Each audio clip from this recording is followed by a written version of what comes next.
Bem, a primeira unidade que nós vamos trabalhar é exatamente sobre os pré-socráticos. Nós vamos observar, né, que ali há uma preocupação preliminar de se estabelecer qual a origem do cosmos, qual a origem da vida. A palavra cosmos do grego significa ordem, significa harmonia. A visão de mundo que o grego antigo tem é de que o mundo é esférico. A ideia de esfericidade traz a ideia de perfeição. Então, afinal de contas, a compreensão ou a cosmovisão grega da realidade é que o mundo é perfeito, ele é esférico. Né? E essa ideia vai permitir às várias tendências naquele momento, estamos falando aí mais ou menos do século VI antes de Cristo, V, né, vai permitir que os homens pensem e tentem buscar qual o elemento dá origem ao universo. Né? Mas a grande pergunta que nos interessa nesse momento é: por que entre os gregos a origem da filosofia? Por que entre os gregos e não entre outros povos?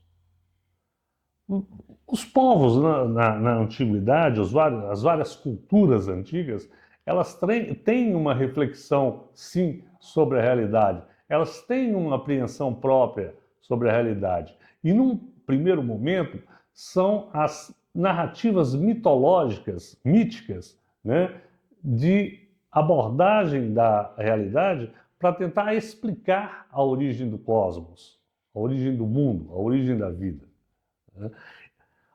O detalhe é que a Grécia é riquíssima nessa tradição. A mitologia grega, ela é muito abrangente. Além da mitologia, nós temos alguns elementos como a arte, a religião, as condições sociopolíticas daquele povo, né, que são determinantes para que nós situássemos ali as origens da filosofia ocidental. Por exemplo, no caso da religião, os mistérios órfeos são riquíssimos para oferecer uma primeira interpretação da realidade. Né? O mito que está presente no ambiente cultural dos mistérios órficos, eles são de uma riqueza inquisitorial incrível. O grego tem, na sua própria característica, na sua própria personalidade, esse hábito de inquirir a realidade, de arguir, né, de uma forma absolutamente livre toda a realidade para obter respostas sobre a realidade. Então, essa liberdade de questionamento é que vai provocar a interrogação sobre o mito, e aí o homem já não se satisfaz mais com as respostas fantasiosas do mito e busca uma tentativa de apreensão mais racional da filosofia. Então, a filosofia grega representa a passagem do mito ao logos. Deixa eu abrir um parênteses.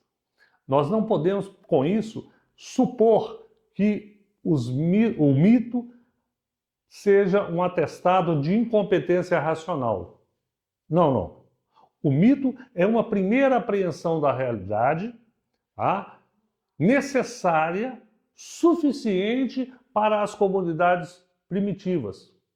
O mito tem o seu valor. Embora seja calcado na fantasia, no imaginoso, né, de fato, ele responde à demanda daquelas comunidades. Há um momento, porém, que o homem já não aceita. Devido às organizações, sua organização social, política e econômica, ele tem necessidade de uma interpretação mais racional, mais sistemática da realidade. Então ele produz filosofia.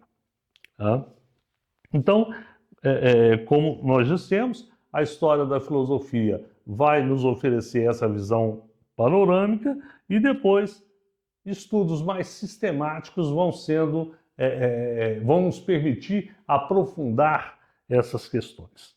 Tá? Portanto,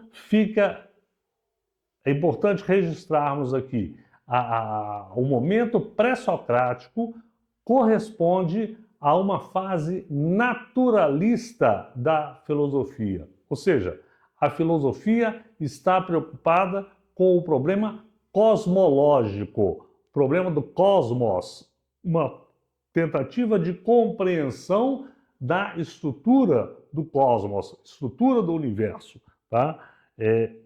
Portanto, o que eles chamam de physis, natureza. Isso vai dar origem ao que nós conhecemos hoje como física, a ciência que estuda a natureza e que mede a natureza em critérios matemáticos. Tá? É isso.